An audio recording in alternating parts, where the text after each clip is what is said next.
அன்னவயல் புதுவை ஆண்டாள் அரங்கற்கு பன்னு திருப்பாவை பல்பதியம் இன்னிசையால் பாடிக் கொடுத்தார் நற்பாமாலை பூமாலை சூடிக் கொடுத்தாளை சொல்லு சூடிக் கொடுத்த சுடற்கொடியே தொல்பாவை பாடியருளவல்ல பல்வலையாய் நாடினே வேங்கடவர்க்கென்ன விதி என்ன விம்மாற்றம் நாங்கடவா வண்ணமே நல்கு.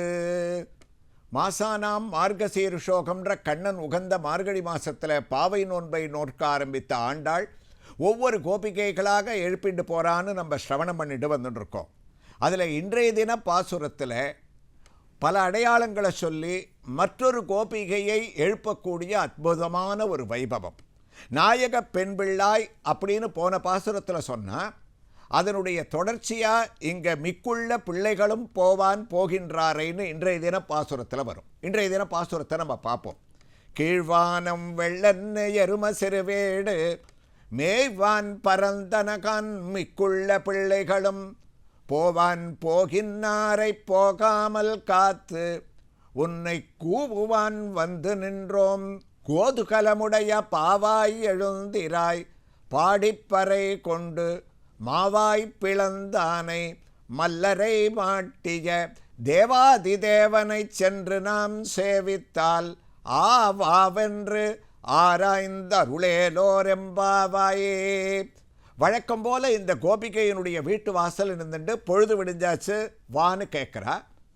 உள்ளே இருக்கிறவளும் பொழுது விடிஞ்சதுக்கு என்ன அடையாளம்? நீங்கள்லாம் கிருஷ்ண பக்தியினால் பாதராத்திரியே எழுந்து வந்திருக்கள்.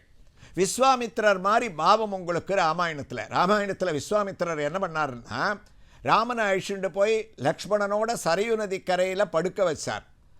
அந்த படுக்க வச்சுட்டு ராமாயணத்தில் என்ன அழகு, இன்றைக்கும் சுப்பிரபாதம்னா நமக்கு கௌசல்யா சுப்ரஜா ராமா பூர்வா சந்தியா பிரவர்த்ததேன்றது தான் சுப்பிரபாதத்தோட ஞாபகம் நமக்கு வரும். திருமலையில் கூட எழுப்பக்கூடியவன் ஸ்ரீனிவாசனாக இருந்தால் கூட ஒரு நாளைக்கு கூட உத்திஷ்ட பாலாஜி கிடையாது, கௌசல்யா சுப்ரஜா ராமா தான். அப்போ அவ்வளவு பிரசித்தியான ஸ்லோகம். ஆனால் விஸ்வாமித்திரர் சின்ன தவறு பண்ணிவிட்டார்னு சொல்லுவாள். என்னன்னா ராமனை எழுப்பணுமா, பரமாத்மா அவனே காலம்பரை எழுந்துட்டு இருப்பான். இவர் ராத்திரி தூங்கவே இல்லை. அந்த ராமனையும் லக்ஷ்மணனையும் ஆதிசேஷனாகவும் பத்மநாபனாகவும் பிரதட்சணம் பண்ணிட்டே இருக்கார். அதனால் இவருக்கு பொழுது விடிஞ்சுடுத்தோன்ற ஒரு எண்ணம் தோன்றி அக்காலத்திலேயே பொழுது விடுவதற்கு முன்னாலேயே ராமனை எழுப்பினார்னு சொல்லுவோம். அதை ஞாபகப்படுத்துகிறாளாம். அதே பாவம் உங்களுக்கு விஸ்வாமித்திரர் மாதிரி அவர் ராமபக்தியில் பண்ணார், நீங்கள் கிருஷ்ண பக்தியில் பண்ணுற. பொழுது விடிஞ்சு கொடுத்தோன்னா என்ன அடையாளம்னா கீழ்வானம் வெள்ளென்று எருமை சிறுவேடு மெய்வான் பரந்தனகான் ரெண்டு அடையாளங்களை சொல்கிறான்.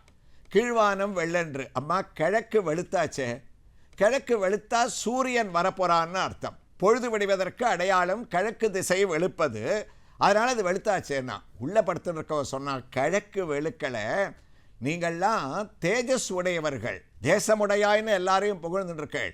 கண்ணனிடத்தில் பெருமையினால் உங்களுக்கு அவ்வளவு ஒளி படைத்த பெண்கள் காலம்பரை இருட்டில் எழுந்து வரும்போது என்னாச்சு, உங்கள் ஒளி பட்டு ஏதோ கிழக்கு வெளுத்தா மாதிரி ஒரு உணர்வு உங்களுக்கே ஏற்படுறது. கிழக்கு வெளுப்பதற்கு இன்னும் நேரம் இருக்குன்னா சரி, அது வேண்டாம் விட்டுடு. கீழ்வானம் வெள்ளென்று எருமை சிறுவேடு மேய்வான் பரந்தனகான். ஆண்டாளுடைய ஒரு பெரிய பரந்த குணம் என்னன்னா எல்லாரும் பசுமாடை பற்றி தான் ஆகா ஓகோன்னு பாடுவாள், எரும மாட்டை யாரும் பாடவே மாட்டா. ஆண்டாளுடைய குணம் பாருங்க, அதையும் அரவணைச்சுண்டு எருமை சிறுவேடு மேய்வான் பரந்தனகான். எருமை சிறுவீடு மேயறதுன்னாலாம். சிறுவீடு மேயறதுனா என்ன அர்த்தம்னா பசுமாட்டுக்கும் எரும மாட்டுக்கும் என்ன வித்தியாசம்னா இந்த எரும மாடுலாம் காலம்பரை இந்த பனியில் புல்லுக்கு நுனியில் பனி அப்படி தோஞ்சு இருக்குமே, அந்த நுனி புல்ல போய் எரும மாடுலாம் மேயுமா. அந்த பனியில் இதுக்கு ஆசை அதிகம், பசுமாடுக்கு அது பிடிக்காது. அது நல்லா சூரிய ஒளி வந்த அப்புறம்தான் அது நுனிப்புல் மேயாது, பெருவீடு மேயும். அது எருமைகள் சிறுவீடு மேயும். அப்படி எருமையெல்லாம் கிளம்பி சிறுவீடு மேய்ந்தனகான். அது கூட உனக்கு தெரியலையா? ஐயோ, அது எருமை ஒன்றும் சிறுவீடு மேயலை. நீங்கள் பார்த்து அந்த ஒளியினால் இருட்டெல்லாம் திட்டா விலகி போகிறது பாருங்க. அந்த திட்டா கருப்பு இருட்டு விலகிறதெல்லாம் உங்களுக்கு எரும மாடு அந்த சிறுபுல் மேய்வதற்காக அப்படி கிளம்பி போயின்னு இருக்கா மாதிரி ஒரு உணர்வு ஏற்படுறது. இதுவும் தப்பு. அதனால் இதையும் நான் ஒத்துக்க மாட்டேன் அப்படின்னு சொன்னால், மெய்வான் பரந்தனகான் மிக்குள்ள பிள்ளைகளும் போவான் போகின்னாரை போகாமல் காத்து உன்னை கூவுவான் வந்து நின்றோம். உள்ள படுத்துன்னு இருக்கிறவ கேட்குறா, ஏதோ 2-3 பேர் தானே வந்திருக்கள், அப்படி பொழுது விடிஞ்சாச்சுன்னா எல்லாரும் கூட்டமாக வந்திருக்கணுமே, அதிக சத்தத்தையே கேட்கலையே, எங்கே எல்லாரும், அவர்கள்லாம் எழுப்பிண்டு எங்கிட்டக்கா அப்புறம் வாங்கோ அப்படின்றா. சாதாரணமாக அது உலக வழக்கம் தானே, ஒரு 10 பேர் தூங்கியிருந்தா அவள்லாம் எழுந்தாச்சா அப்புறம் எங்கிட்டக்க வாங்கோ அந்த ஒரு பாவத்தில் சொல்கிறா. அம்மா எல்லாரும் எழுந்தாச்சு, மிக்குள்ள பிள்ளைகள் அவள்தான், கிருஷ்ணனிடத்தில் அத்தனை ஈடுபாடு, சொல்கிறத கேட்கக்கூடிய அந்த நம்முடைய பிள்ளைகளெல்லாம் எல்லாரும் போவான் போகின்னாரை போக கிளம்பி போயாச்சு. அவளை நாங்கள் போய் இருங்கோ, இன்னொருத்தி முக்கியமாக நமக்கு ரொம்ப வேண்டியவோ அவளை எழுப்பிண்டு வரோன்னு போகாமல் காத்து, அவளை காத்துன்னு இருக்க சொல்லி ஒன்றை எழுப்புவதற்காக வந்துட்டுருக்கோம். அவள்லாம் முன்னாடியே போயின்னு இருக்கா. அப்போது ஏன் என்னை மாத்திரம் எழுப்பணும்னு கேட்குறேளா? இனிப்பான வஸ்துவை ஒருத்தன் தனியாக அனுபவிக்கக்கூடாது. சத்சங்கம்னு ஒன்று இருந்ததுன்னு சொன்னால், சத்சங்கத்வே நிசங்கத்வம், நிசங்கத்வே நிர்மோகத்வம், நிர்மோகத்வே நிశ్చல தத்துவம், நிశ్చல தத்துவே ஜீவன் முக்திகின்னு ஆதிசங்கரர் சொல்வார். அப்போது அடியார்கள் குழாமாகத்தான் கோயிலுக்கு போகணும், ஒரு சத்காரியத்தில் குழாமாகத்தான் ஈடுபடணும். அதனால் இந்த ஒரு உணர்வை அவர்களுக்கு சொல்லி அவளையும் நாங்கள் அழிச்சுன்னு வந்துடுறோம் அப்படின்னு நாங்கள் போயிட்டுருக்கோம். அப்படியே அவள் வேகமாக போயிட்டுருக்கா, கிருஷ்ணனை பார்க்கணும் பார்க்கணும், அவள் தான் தூங்குறாளே விட்டுடு, எதுக்காக அவளை தொந்தரவு பண்ணுறேன்னு சொல்லிட்டு போயிட்டுருக்கா. ஆனால் எங்களுக்கு மனசு கேட்கல, அவர்கள் போவதையே பயனாக வச்சுருக்கா. நாங்கள் உன்னை கூவி அழைப்பதையே பயனாக வச்சுண்டு போவான் போகின்றாரை போகாமல் காத்து உன்னை கூவுவான் வந்து நின்றோம். கோதுகலமுடைய பாவாய், அங்கே அவளை புகழ்ந்தா எழுந்து வந்துட்டா, அது மாதிரி புகழ்ந்து பார்க்குறாளாம். கோதுகலம்னா குதூகலம்னு அர்த்தம். கிருஷ்ணன்னு சொன்னாலே உனக்கு குதூகலம், அவ்வளவு சந்தோஷம் உனக்கு வந்துடும். அந்த கிருஷ்ணநாமத்தை சொல்கிறதுக்காகத்தானே உன்னை நாங்கள் கூப்பிட்றோம். கண்ணனிடத்திலேயே பக்தி வச்சுட்டு இருக்கக்கூடிய குதூகலத்தை உடைய பெண்ணே, நாம் பண்ண போகிற காரியம் என்ன தெரியுமா? மாவாய் பிளந்தானை மல்லரை மாட்டிய தேவாதி தேவனை நாம் சென்று சேவிக்க வேண்டும். நம்ம இங்கேருந்து கிளம்பி, கண்ணன் மாவாய் பிளந்தவன், போன பாசுரத்தில் கேசவனைன்னு எந்த லீலையை சொன்னாலோ அதே லீலையை கொஞ்சம் பதத்தை மாற்றி சொல்கிறா. மாவாய் பிளந்தானை, அதாவது அந்த குதிரை கேசி கண்ணனை அழிப்பதற்காக வந்து 2 காலாலையும் எட்டி உதைக்க வந்தான். அப்போ சுவாமி என்ன பண்ணார், அவனுடைய காலை பிடிச்சி அப்படியே கீழே போட்டுட்டு, அவனுடைய வாயிருக்க அந்த மேல் தாடை கீழ்த்தாடை 2த்தையும் அந்த குதிரையை பிடிச்சுண்டு மாவாய் பிளந்தானை. தொம்பாக தண்டே கததேசபாக தண்டமோ நஸ்தஸ்தஸ்ய முகே ததானிமோ தத்விருத்திருத்த ஸ்வசனோ கதா சுகோ சுப்தோ பவன் அப்யயமைக்கியமாகாத்து. பெரியவர்கள்லாம் வர்ணிச்சா, சப்தி சப்தினா 7ன்னு அர்த்தம், அதே மாதிரி சப்தினா குதிரைன்னு அர்த்தம். 7 ஒன்னாக்கிட்டாராம் மாவாய் பிளந்தானை. அதாவது அந்த வார்த்தையினுடைய சாதுரியம், எது 7ன்னு சொல்கிறோமோ, எதையே குதிரைன்னு சொல்கிறோமோ, அந்த 7ஆக இருந்தவனை ஒன்றாக்கி அப்படியே துண்டு துண்டாக கிழிச்சு மாவாய் பிளந்தானை. அதே கண்ணன் என்ன பண்ணான் கிருஷ்ணாவதாரத்தில்? மல்லரை மாட்டிய தேவாதி தேவன். மல்லரை மாட்டியன்னா மல்லர்கள்னா மல்யுத்தம் செய்யக்கூடியவர்கள்.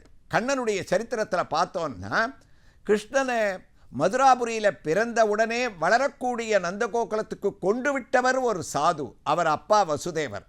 மறுபடியும் கம்சனை அழிப்பதற்காக அந்த நந்தகோகுலத்திலேருந்து மதுராபுரிக்கு இவர் அழிச்சுன்னு வந்தவர் ஒரு சாது, அவர் பேர் அக்ரூரர்னு பேர். அந்த அக்ரூரர் கம்சனுடைய ஏவுதலால் போனாராம். ஏன்னா கம்சனுக்கு என்னென்னா, இங்கேருந்து பூத்தனை, சகடாசுரன், திருநாவர்த்தன், பகாசுரன், அகாசுரன், கேசி எல்லாரையும் அனுப்பினோம், போனவாள்லாம் திரும்பி வரல. அதனால் நயவஞ்சகமாக அங்கே இருக்கக்கூடிய கண்ணனை நம்ம மதுராபுரிக்கு அழிச்சுன்னு வந்து 2 மல்யுத்த வீரர்களை தயார் பண்ணுவோம்.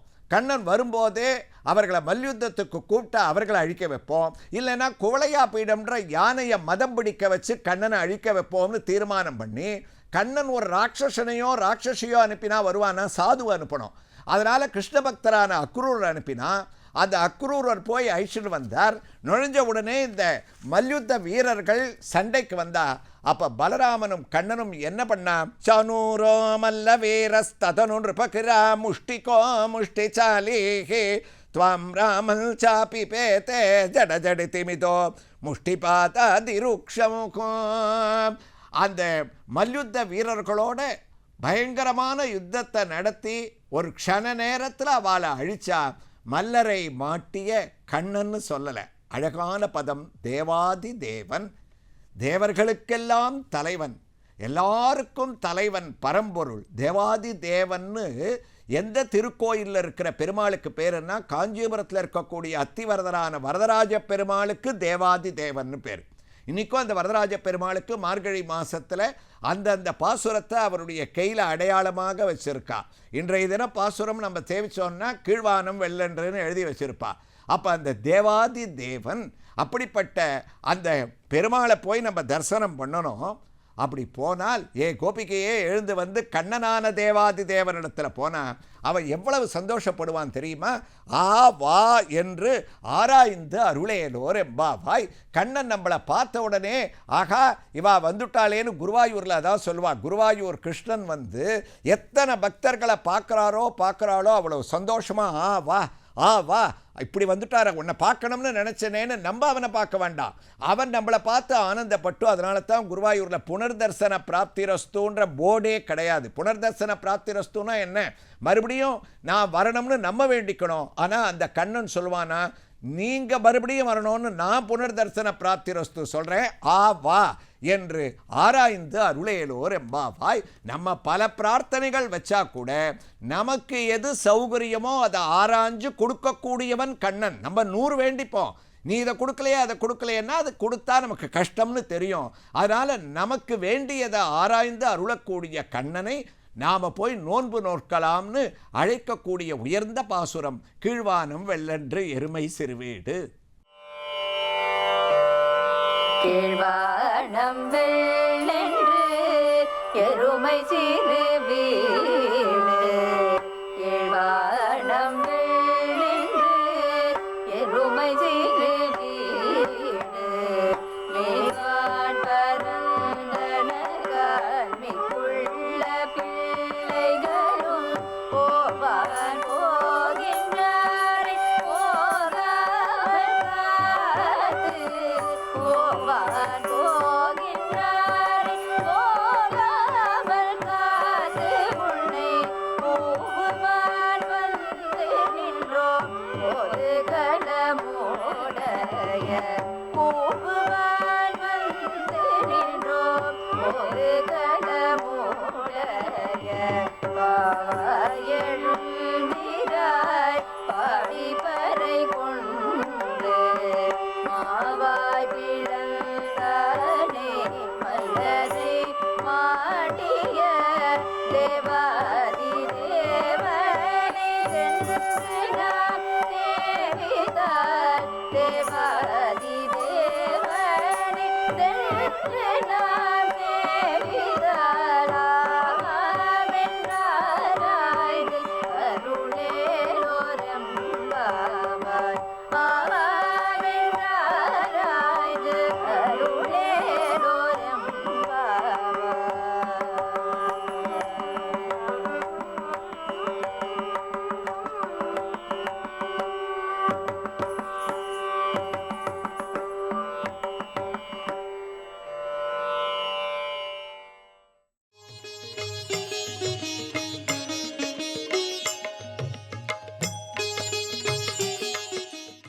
தென்னாருடைய சிவனே போற்றி, எந்நாட்டவர்க்கும் இறைவா போற்றி, காவாய் கனகத்திரளே போற்றி, கைலை மலையானே போற்றி போற்றி, கண்ணாரமுதக்கடலே போற்றி, அண்ணாமலையும் அண்ணா போற்றி. திருச்சிற்றம்பலம். எல்லாம் வல்ல அண்ணாமலை பெருமான் திருவண்ணாமலையிலே மாணிக்கவாசகப் பெருமானைக் கொண்டு இந்த திருவம்பாவை பாடலை முழுவதுமாக இயற்ற அருள் செய்திருக்கின்றார். அப்படி ஒவ்வொரு பாடலாக பார்த்து கொண்டு வருகின்ற பொழுது இன்றைய தினம் 8வது பாடலாக முடிகிறது.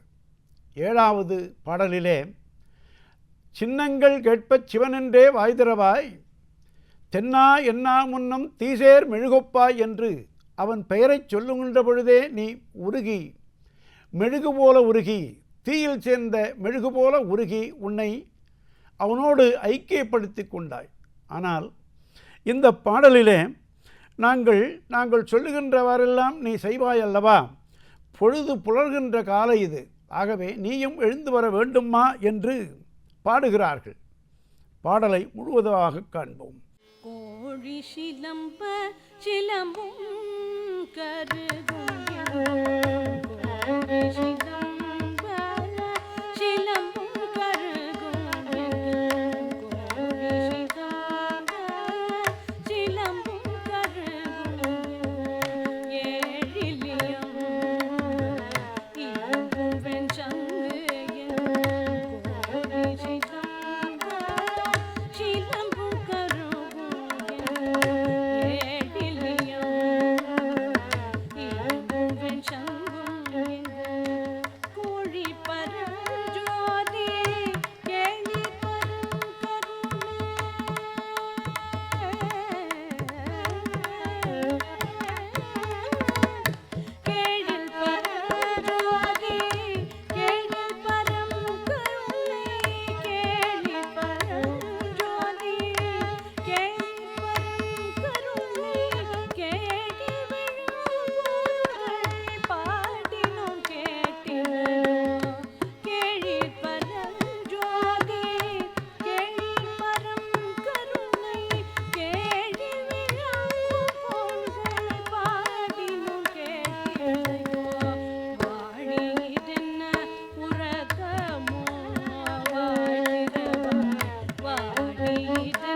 கோழி சிலம்ப சிலம்பும் குருகங்கும். கோழி காலையிலே கூவுகிறது. அது காலதேவன் குரலாக நமக்கு அதிகாலை பொழுதிலே கேட்கிறது அல்லவா? அதைத்தான் கோழி சிலம்ப சிலம்பும் குருகங்கும். சிலம்பும் என்றால் ஒலிக்கும் என்று பெயர்.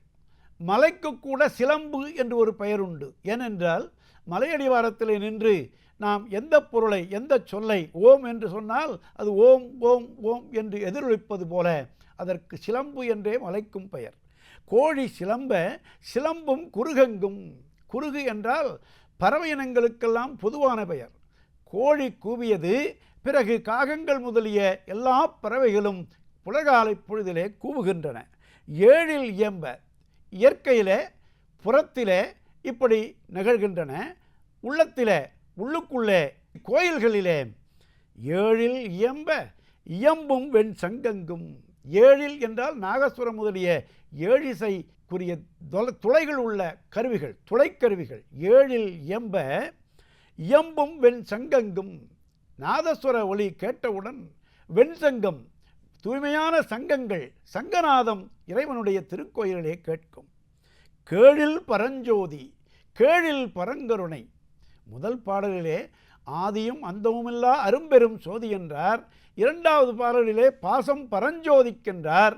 இப்படியெல்லாம் சொல்லி வருகின்ற பொழுது சோதி வடிவனாக இந்த பாடலிலும் கேழில் பரஞ்சோதி, ஒப்பில்லாத, ஓமையே இல்லாத, ஓமை கூட சொல்ல முடியாத பேரொளி பிழம்பினனாக அவன் பரஞ்சோதியாக திருவண்ணாமலை பெருமான் அங்கே எழுந்தருளியிருக்கின்றான்.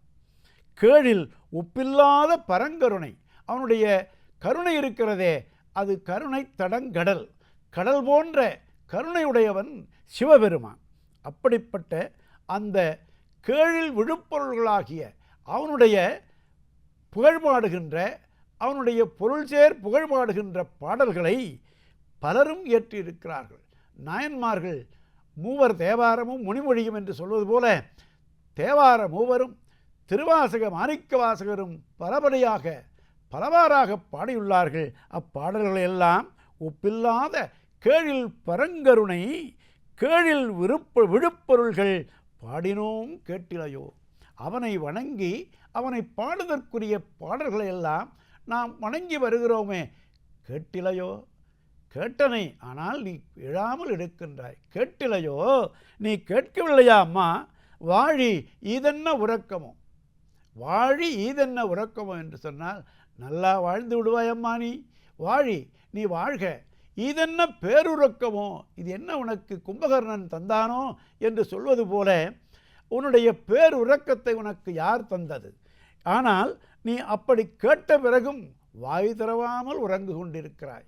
வாய் திறமால் உறங்குகின்ற பொழுது அவனுடைய ஆழியான் அன்புடைமை எவ்வாறு உனக்கு தெரியும்? ஆழியான் அன்புடைமை ஆமாறுவாரோ, இதற்கு பொருள் கூறுவார்கள். ஆழியான் என்றால் ஆழிபோல் பரங்கருணை தடங்கடலாக இருக்கின்ற பெருமானை சொல்வார்கள். அதுவும் அல்லாமல் மற்றொரு பொருளாக ஆழியான் என்று சொன்னால் திருச்சக்கரத்தை உடைய பெருமாள் திருவரங்கத்திலே அறுதியில் கொண்டிருக்கின்ற அந்த காட்சியை நீயும் நினைவுபடுத்துகிறாயா? ஆழியான் அன்புடைமை ஆமாறும் இவ்வாறோ, உன்னைப் போல விழித்தும் விழிக்காதிருக்கின்ற நிலையிலே அவன் படுத்திருக்கின்றானோ, அதை போல உன்னை என்ன வைக்கின்றாயா? நாங்கள் வருவது உனக்கு தெரியும், ஆனால் அறியாதது போல படுத்து கொண்டே இருக்கிறாயே. எழுந்து வா அம்மா, வாய் திற. ஊழி முதல்வனாய் நின்ற ஒருவனை, இந்த ஊழி என்று சொன்னால் இந்த உலகங்கள் அனைத்திற்கும் ஒருவனாக, ஒரே ஒருவனாக, ஒப்பற்ற தலைவனாக, விழுமிய பொருளனாக, மேன்மைகள் செய்வதற்கெல்லாம் தலைவனாக இருக்கின்ற பெருமானை, ஊழி முதல்வனாய் என்ற ஒருவனை இந்த அதிகாலை வேளையிலே சென்று மார்கழி நீர் ஆடுகின்ற அந்த நோன்பை இயற்றி நாம் அவனுடைய திருவருளை பாடி ஏழை பங்காளனையே பாடையலோர் எம்பாவாய். ஏழை பங்காளன் என்பதற்கு ஏழை என்று சொன்னால் பெண் என்று பொருள். அதாவது அவன் உமையொரு பாகனாக இருக்கின்றான், அர்த்தநாரீஸ்வரனாக இருக்கின்றான். அப்படி சிவசக்தியாக இருக்கின்ற தன்மையைத்தான் இந்த பாடலிலே சக்தியை வியந்தது என்ற அந்த குறிப்பையும் புலப்படுத்துகிறார் மாணிக்க வாசகர். அப்படி ஏழை பங்காளனாக இருக்கின்ற, ஏழைகளுக்கெல்லாம் உதவுகின்றவனாக, யார் யாரையோ ஏழை பங்காளன் என்பார்கள். ஆனால் ஏழைகளுக்கெல்லாம், இந்த எளிய அடியார்களுக்கெல்லாம் உதவுகின்ற, திருவருள் புரிகின்ற பங்காளன், நம்மனோடு சேர்ந்திருக்கின்ற பேரருளாளன் என்பதை ஏழை பங்காளன் என்ற சொல் உணர்த்துகிறது என்று சொல்லி, இந்த சக்தியை வியந்தது என்ற பான்மையிலே இந்த பாடல் அந்த ஏழை பங்காளன் என்ற வரியிலே அதை உணர்த்துகிறார் என்று சொல்லி, அப்படிப்பட்ட புலர்காலை பொழுதினுடைய அறிகுறிகளை எல்லாம் சொல்லி, பிறகு அவனுடைய நாமங்களை சொல்லி சொல்லி பாடி, மாணிக்க வாசகர் தன்னையும் ஒரு பெண்ணாகவே பாவித்து கொண்டு அவர்கள் பாடுவது போலவே நமக்கு பாடி உணர்த்தி, நம்மை பக்தி வெள்ளத்திலே, பக்தி நெறியிலே சிறந்தோங்கச் செய்கின்ற பாடலில் இந்த பாடலும் மிக மேன்மையான பாடலாக, உன்னதமான பாடலாக நமக்கு கிடைத்திருக்கின்ற மாணிக்க பாடல் இது. நாமும் அப்பாடலை அந்த அதிகாலை வேளையிலே பாடி இன்புறுவோம், நலம் பெறுவோம், நாளையும் சிந்திப்போம். திருச்சிற்றம்பலம்.